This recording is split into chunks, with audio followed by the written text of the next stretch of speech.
Okay, hello everyone. It's been a while. As you can see from the title, I'm doing my miscarriage update.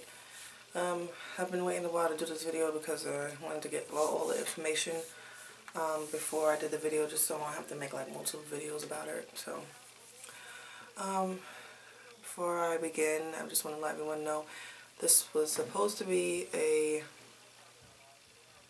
everything's done finally video, just explain the whole process of what I went through, but I just found out yesterday that I am far from done with this and I have a little ways to go. So I'll explain that more to you closer to the end. But right now I'm just going to explain to you what happened. So since my last video, I told you guys I was going to try to miscarry naturally, and if that didn't work, I would try the pills. So it ended up I couldn't miscarry naturally, I wouldn't bleed or anything like that. So after a week, the doctor told me to come in, and she would give me the Cytotec pills. So I ended up not being able to miscarry naturally. My body was just continually holding on to everything, and so I had to go to the doctor finally, and she gave me the Cytotec pills to take. She told me to take 4 pills, insert them vaginally the first day, and I should start cramping and bleeding that day. Well, actually in 24 hours I should start cramping and bleeding. So 24 hours passed. As soon as I put it in, I started cramping immediately, and I had a little bit of, I guess you could say, like old blood. It was just brown blood, but that only lasted a couple hours, and then it stopped after that. So it technically did not work. So she said if it didn't work that time, she actually gave me 8 pills. Take the four pills first. If you don't start cramping and bleeding continually in 24 hours, then take the second set of 4 pills. So I took the second set, and nothing happened at all. I didn't get no cramping, no bleeding, anything after that. So I went back into her, told her it didn't work. So she said because I had like some kind of brown discharge, a little brown when I wiped, because I told her I had that. She said it's probably showing that something is happening. So she wanted to give my body time, if it was gonna come down, to give it time to come down instead of just rushing into a D&C. So she gave me another week, and she said and she scheduled me for the D&C. A couple of days later they called me and scheduled it, but they still waited a week after my initial appointment with her to actually do it. So she gave me a week for my body to see if I could do it on my own without a D&C, and nothing happened at all. So what happened with that is the day before, well, actually 2 or 3 days before my actual procedure, the surgery I guess you can call it, I had to go in, the hospital, give them, pre-register all my information, and for them to give me information on what I need to do the day before surgery or whatever like that. So I'm just going to give you all information just in case anyone who's going to have a D&C ends up watching this video. So they gave me a solution that I need to wash my body with the day before the procedure and the day of. This solution that kills all the germs in your body. So I wash my body with that the day before the procedure. I just wash my body with my regular soap. Then I use the solution, and and then they told me after you use the solution, you're supposed to go to bed, put some clean clothes on, of course, and then go to bed on a freshly washed, clean set of sheets and stuff like that, just to cut down on any kind of germs. And then the day of, take a shower again, wash your body with your regular soap, and then you use that afterwards to wash your body again. So, and then I couldn't put on any kind of lotion on my body after that. Can't wear any of your jewelry there. No makeup, no jewelry. So I follow the rules except for I forgot to take off my wedding ring, because that's something I wear every day. I never take off, so I completely forgot. But they just told me to take it off when I got there. When I got there, I went to this really tiny room with my husband. Had a bed in there, had a bathroom, and I basically just waited for the nurse to come in. She took my blood pressure. She took a vial of blood. That vial of blood was for them to get my blood type. Even though I told them my blood type, but they just, they always have to double check. So they took that. And then I talked to the doctor real quick. And I was in that room maybe about an hour. And after that, the doctor came in, told me what I was gonna be doing or whatever, and gave my bracelet, and that was it. So then the nurse came in, rolled me out. My husband was able to sit in that room with me the whole time until it was time for me to actually go into surgery. Well, it was actually time for me to go into this other room right before surgery. So he sat there with me until it was time. Then they directed him to the waiting room. And they said in the waiting room they had this kind of board where it shows on the board every time, I guess it shows the patient's name and when they come out of surgery, so he can see right away when I came out. And they told me that the procedure itself will last about 45 minutes to an hour. But I think it lasted maybe about 2 hours. And I went there. I waited for about a half an hour, maybe a little bit less. I couldn't really tell how much time was passing. But it seemed like it was about half an hour, a little bit less. And they, in there, I talked to the anesthesiologist, and I talked to a nurse that was supposed to be in the room, but she ended up not being there. It ended up being another lady. And the anesthesiologist, basically asking for any allergies to anything and stuff like that. And they told me that they was, instead of using a mask, they was going to put me to sleep using the fluid in my IV.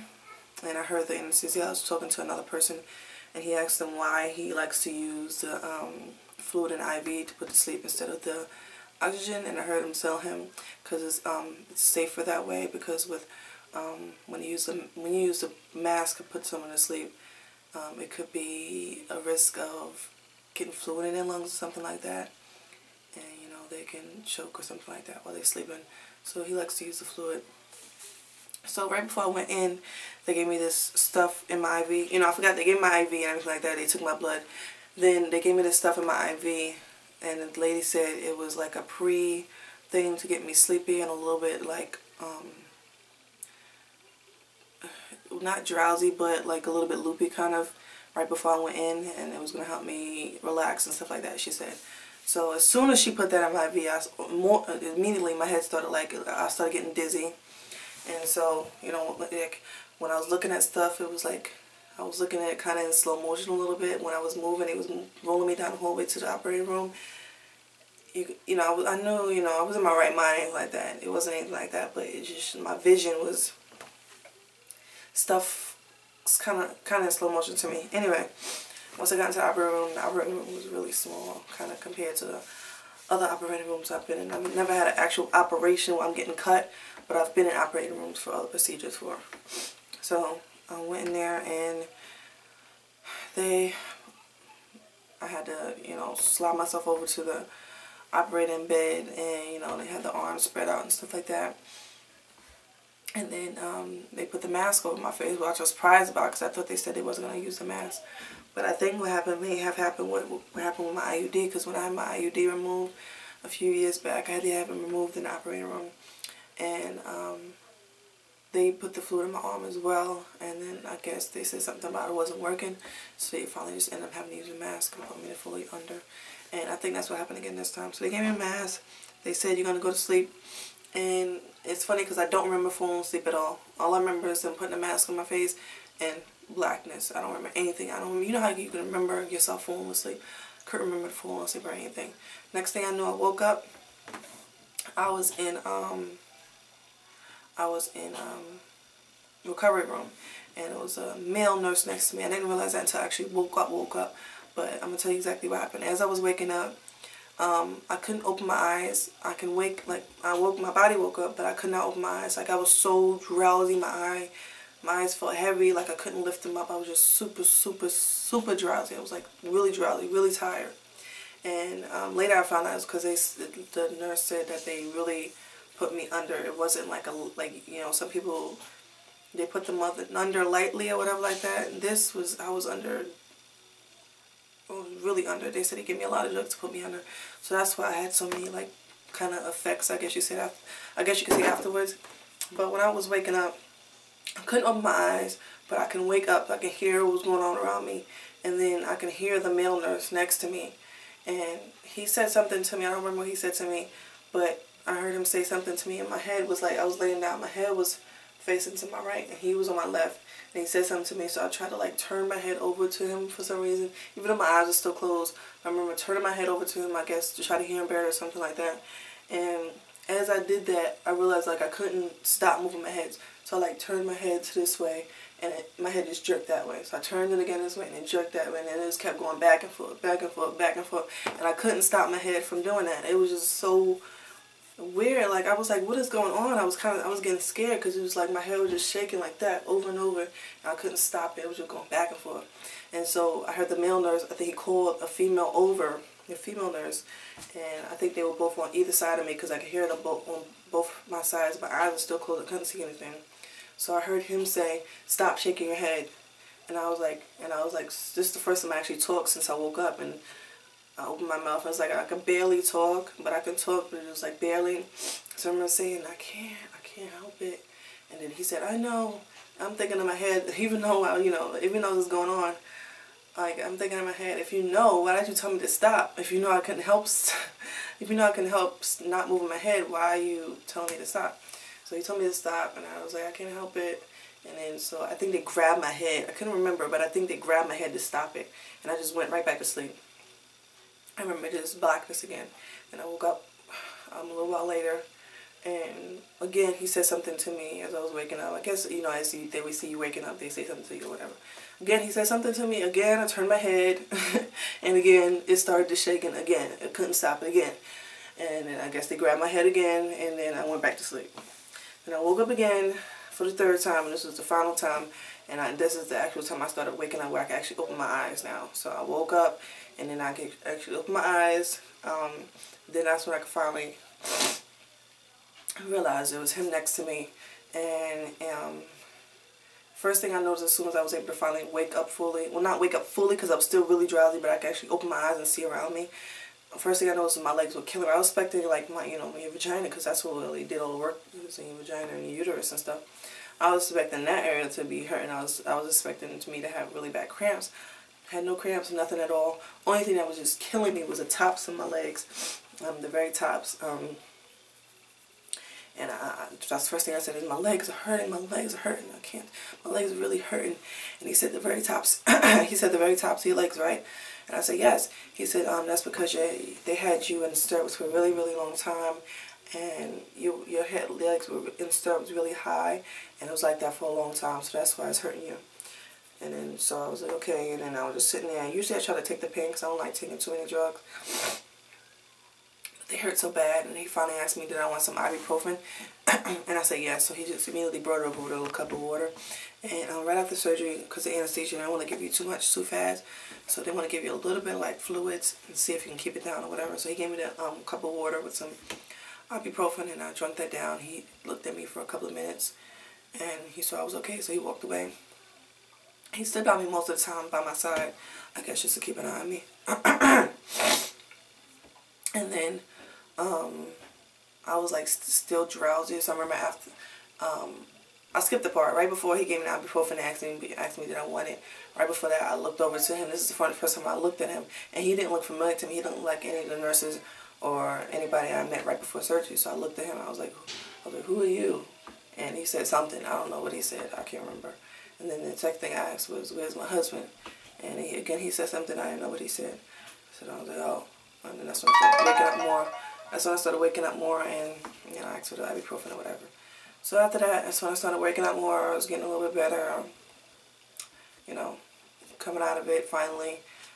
Was still drowsy. And then I just, he said, all right, I'm gonna go get your husband now. Brought my husband over. My husband was able to help me get dressed. I was able to put my clothes on. And after that, I was able to get in a wheelchair, and they said they're going to wheel me out so I can go home. And I was able to wheel me out and realized I was still drowsy. The sun was super bright when I got out there because it was still daytime. And, Got in the car. I was still drowsy in the car because my eyelids was like heavy. You know how you see like people who are high and their eyes are like half open? That's how my eyes was the whole time. So I was like still drowsy and in the car. And finally, when I was almost home, because we had stopped to get something to eat because I was really hungry. And I was almost home, and that's when I was fully waking up finally. So it took a while for me to fully come out of the drowsiness from the anesthesia. And I got home, and I guess the ibuprofen wore off finally, and I started feeling pain in my legs again, and then I started getting little cramps or whatever like that. So, you know, the next day I was a little bit sore or whatever down there, and I was fine after that. But on the sixth day after the procedure, it's like they told me after the procedure that to expect some fluids coming down, either bleeding and the fluids that she put in there, because she had to actually put this solution in there to stop bleeding, because she said I was bleeding a lot and she had to stop it. So that's what she told me at the time. I'm going to explain more later. She just said she put a solution in there because I was bleeding a lot. She had to stop it. So that I should expect to come down as well as maybe bleeding. I didn't have anything coming out of me until the 6th day. The 6th day is when I started bleeding a little bit. That only lasted for maybe an hour, and then that stopped. And after that, it was just brown stuff coming out. This is TMI, but it was like brown stuff coming out with specks of stuff in there. So I took that as that was the solution she put in there coming out. So finally I saw her again.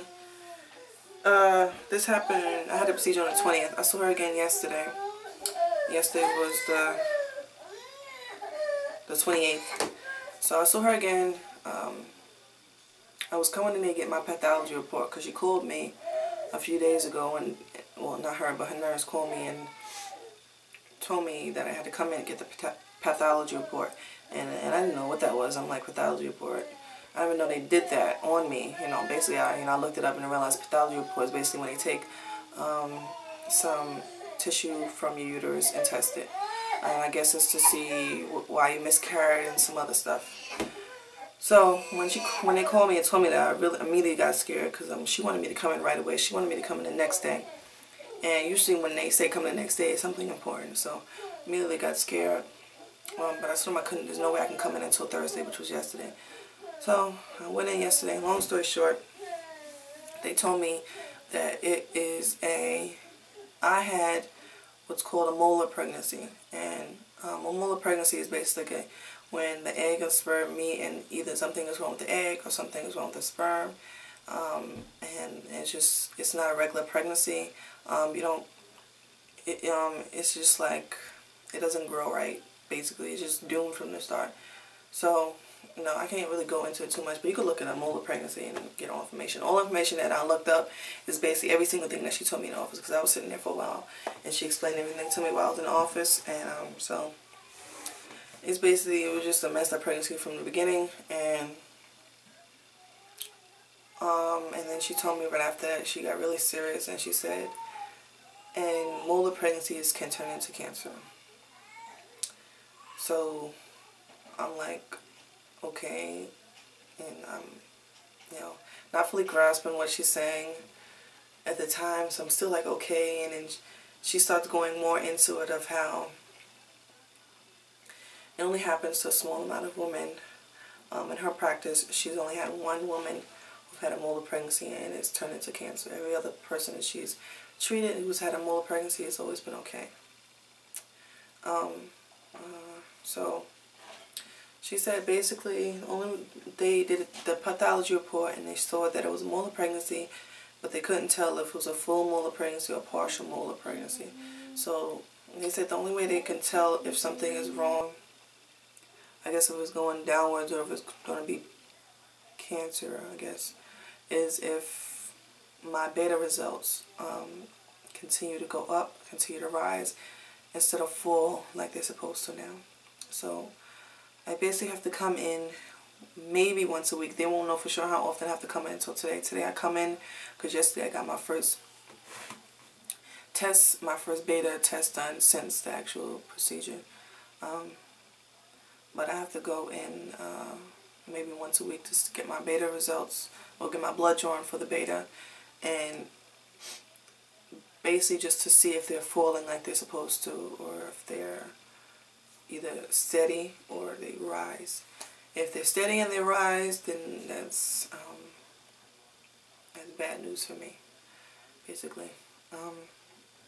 So she was very optimistic, though. She said in office that she doesn't think it will be cancer for me, because usually molar pregnancies, first thing is that you bleed a lot. You bleed so much that you might need a blood transfusion. And I wasn't really bleeding that much. I didn't bleed at all before the actual procedure. I actually needed a procedure for them to clean me out. And she said while she was doing the procedure, she realized it was a molar pregnancy or something was wrong when she was cleaning me out, and she wasn't getting that much blood. She was just getting a lot of tissue. She said it was so much tissue that the thing that they used to catch all the tissue and filled up. She had to get a bigger one, and that filled up as well. She said it was just so much. And then the place where she inserted, the stuff in my cervix, after she was done, that wouldn't stop bleeding. So that's when she used a solution. The solution did not work, so she was about to stitch me, she said. But before she decided to stitch me, she wanted to use a stronger solution, a different solution, and that is what actually worked. And she said she just had to dump that stuff into my uterus. She said she poured a lot of it in there, which is why afterwards I was having a lot of that stuff still coming out of me. And actually yesterday she had to clean me out even more while I was in the office. While I was in there, she cleaned the rest of it out. So, yeah, so she says she's optimistic that it won't turn into cancer, just because I didn't bleed a lot beforehand, and my beta wasn't that high as like with other molar pregnancies. Betas are usually in the millions, while they're pregnant, I guess, or right before the D&C. Mine was in the thousands, so it was a lot lower than other people. So she said, which gives me, I don't have to go down as much as other people have to go down. She said it can take anywhere from 4 to 6 to 12 weeks for it to completely come down. So I have to keep going back. So I have to wait and go back maybe once a week to get blood drawn and see if it's going down. So when she told me this about the the cancer, she said the first thing she said to me was, if it does end up being cancer or cancerous, then all we need to do is just give you this medication that you need to take once, and you'll be fine. So I'm thinking, oh, okay, so it's just like, it's not normal cancer, it's just like some kind of cancer with the pregnancy or something like that. It's not normal cancer. I wouldn't need any kind of chemotherapy or anything like that, right? And she said, you may need it. That's like a worst case scenario. So when she told me that, I just got, I just started crying, because that's when I knew it was something very serious. Because the way she was explaining to me, she made it seem like it wasn't that serious, but it was kind of serious. I wasn't quite understanding, so I asked her more questions, and that's when I realized it was very serious what she was telling me. So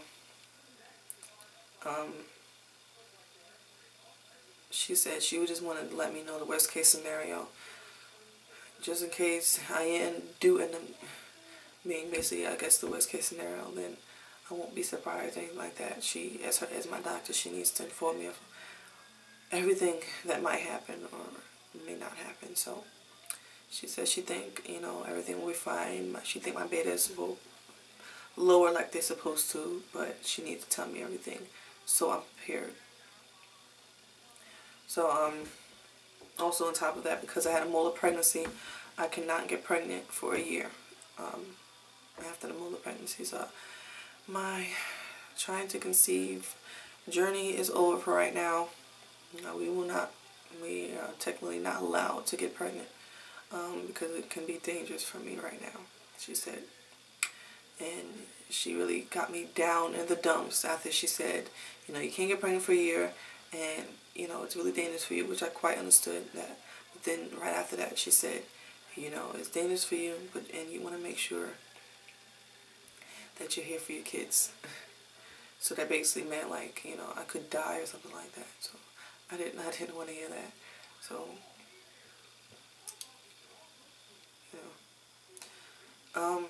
so I'm just like praying that everything ends up being okay, and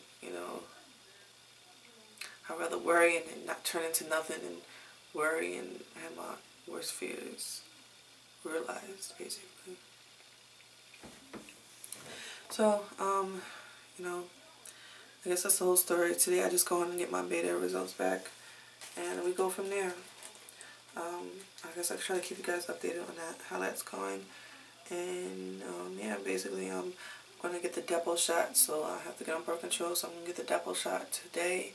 And after the depot shot is up at 3 months, I may get the arm implant. The arm implant lasts for like 3 years, and I'll just basically just keep it in for that year that I'm not supposed to get pregnant, and then take it out and try again in a year. So that is what's going on right now. Thank you guys for watching. I appreciate, all of you guys' condolences on my last video and anything like that. I really appreciate that. And I just ask for you guys just to pray for me, pray for my family, pray that everything turns out okay. And I just feel like I've just been getting bad news on top of bad news on top of bad news. It just has not been letting up ever since they first told me that I had a miscarriage. So I pray that it does not turn into worse news and turn into cancer. But I'm just praying everything turns out okay, and we're good. I'm fine with not being able to get pregnant for a year. I just want my health. I want me to be healthy. I want to be here for my kids. I don't want to be sick or anything like that. So just asking you guys for your prayers, and that's it. I will talk to you later.